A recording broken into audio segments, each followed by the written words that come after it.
اعوذ باللہ من الشیطان الرجیم اعوذ باللہ من الشیطان الرجیم بسم اللہ الرحمن الرحیم بسم اللہ الرحمن الرحیم۔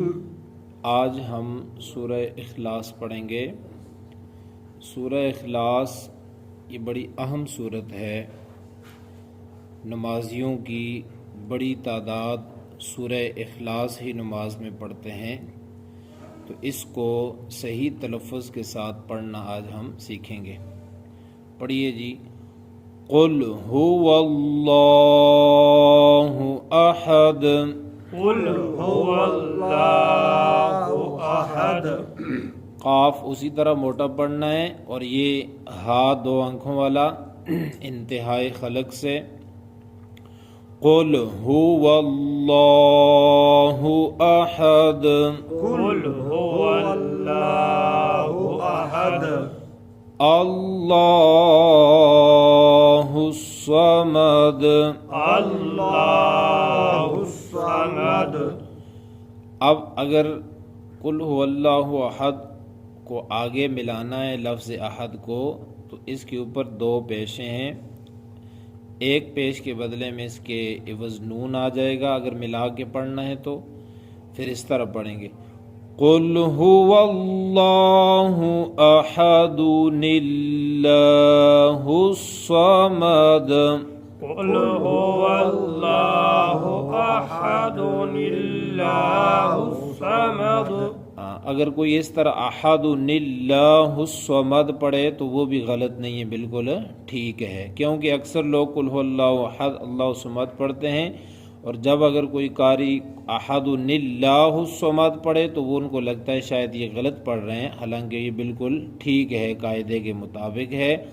پڑھیں گے، قل هو اللہ احد اللہ الصمد، قل هو اللہ احد اللہ الصمد۔